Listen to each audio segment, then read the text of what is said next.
Hi, welcome back to Game Geeks. I'm your host, Kurt Wiegel. Today we're doing something a little bit different. Today we are doing a viewer mail episode.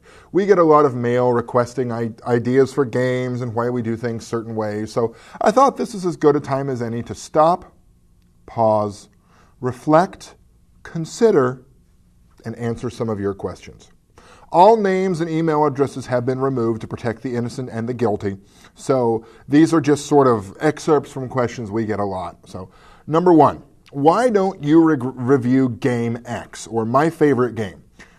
Honestly, folks, we review the games that we have. Now, we are very lucky that a lot of companies have sent us complimentary copies of their games for review purposes. I'm very blessed that way. It's worked out really well. But some companies don't send review copies, at least not to some reviewers. I'm still relatively new to the business. I'm not that well established yet. And some companies just don't send complimentary copies at all. So in cases like that, we really don't have the book to review. Now, in a lot of cases, there are books that I will pursue myself for my own private library that I'll bring into review. That's happened some in the past. For example, Sundered Skies was like that. That was one that I saw, I thought was really neat, that I wanted for myself, and we just happened to review it. So we review what we can. Generally, though, if the company doesn't, how do I put this? If the company doesn't give review copies, and that's not a complaint, not all companies do, it's just a model that some companies use. If a company does not, and it's not something that interests me personally, the probability of me getting it is kind of low. For example, I'm really not a big fan of the dark fantasy aspect of Warhammer. Now, before you all go and close your windows, it's just a personal thing. I'm just not a big fan of the Warhammer setting. So as a result, I'm not likely to review those if they don't send us copies, and I'm also not likely to pursue it for that same reason. So if we haven't reviewed, please keep sending in your requests, and it gives us ideas, really. But if there's some game that we haven't reviewed, then the chances are that it's because either we don't have a copy of it, or I don't have a copy of it, or something along those lines. But we do respect your wishes. For example, the Unknown Armies review came out of the overwhelming response of saying, hey, review Unknown Armies. So here we go. Question number 2. Yes, my favorite. Why don't you do negative or bashing reviews? It's a very good question that I get a whole lot of. So let me answer it as the best way that I can here. I love my hobby. I love role-playing. I've been doing it for a really long time. I like playing, I like the social interaction, I like story building, I like the randomness of the dice. I really love what I do. And to be honest, I have yet to run into a game that didn't have something in it that I could enjoy or that I could use in something else. No game is useless to me. So as a result, I don't like to give negative reviews for a couple of reasons. One of them is that. Secondly, negative reviews are easy. It is easy to find fault with something and tear it apart. There is yet to be a game that I have read or that I've reviewed on the show that if I wanted to, I couldn't find some little error and just continually pick at it until it fell apart. Negative reviews are easy. Negative reviews are fun. It's fun to bash something. It's fun to blast it. It's fun to just rip it apart. I don't want to do that. Folks, these games are the children of the authors. I can't imagine the amount of work that goes into writing and playtesting and rewriting and revamping and redoing one of these games to put out for publication. And I just really don't want to be the schmuck who turns around and tears it apart for fun. So if there's a game I absolutely hate that I cannot give a positive review on, I just won't review it.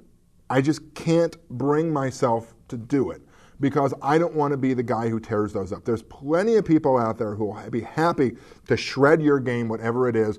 Go find one of those trolls and read their reviews if you really want to see blood in the water.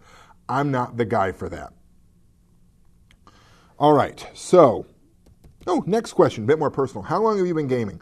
30 years this year. This is my 30th year gaming. I started in 2nd grade. I started back in 2nd grade playing in the Caverns of Chaos from the original D&D, one of the original D&D box sets with the great Errol Otis cover.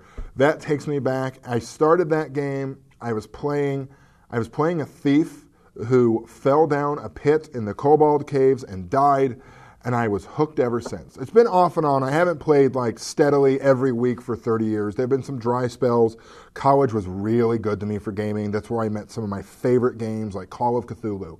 Freshman year of college, I bought an old Call of Cthulhu rulebook from a used game store, Pack Rats in Bowling Green, Kentucky. Great store, great game, and I've been going on ever since. I've been very fortunate that I have had some great players, some great gamers that I've played with, and I've learned a lot from them. What's my favorite game for X? What's my favorite supers game, supernatural horror, etc.? Really hard to answer that question, because what I look for in a game is going to be substantially different than what a lot of people look for in a game. I tend to like rules light, free form, a lot of stuff made up on the fly, real narrative-based storytelling. I'm not a heavy gamist. I'm not a heavy simulationist.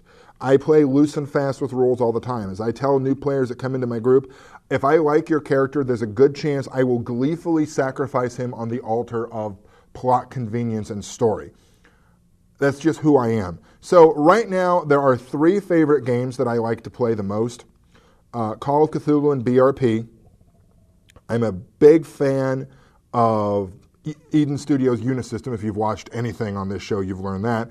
And I really have grown to love Savage Worlds in recent years, something that's come out from me from this entire reviewing process. So there you go. There are probably right now my 3 favorite games. I want to like D20. I'm working on it. What else do we have here? What's my favorite game overall? Kind of just answer that with my favorite 3 sorts of games like that. What's it like to be in my game group? It's a weird experience. Like I said, I'm very narrativist, story-based heavy, and I also have ADD really bad, so there you go. Here's another good one. How did Game Geeks get started? Game Geeks began with my producer, Rob Mattison, and a couple of other people he knew, friends of his, that I was not involved with at the beginning, who did a few episodes strung together and played on community television in our town. Well, I moved into the town we're in about 2004, and I was up really late one night with one of my kids who was a little sick, and I happened to be flipping through the channels, and I came across a TV show where they were talking about Call of Cthulhu, and I couldn't believe it. It was like role-playing games on television. What a concept! So I recorded it, went back, took me about a week, but I tracked down Rob and the show, and then I started doing the show regularly on the public access channel for about 2 years-ish. And then one day in May, we just got done filming a set, and I thought we were done, to be honest with you, because we had a viewership of approximately 8, half of it my family, and said, he said, why don't we just put some of these on YouTube? And I went, YouTube? Really? You sure? At the place where they have all the old television shows? He says, yeah, let's just try YouTube. And I thought he was nuts, so I brought some of the older ones that I reviewed, starting with All Flesh Must Be Eaten, that takes you back all the way to the beginning of this crazy dance.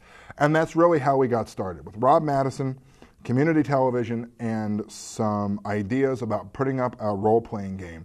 Putting up a TV show about role-playing games. Now, there is a sister show to this show, Monster Model Reviews, which is sort of a spin-off of one of his other programs from community television, which was Model Citizen, which is about building monster models and dioramas and other settings. So please, go take a look at Monster Model Reviews if you haven't yet, because they put a lot of work into that show, and it's some really good stuff over there.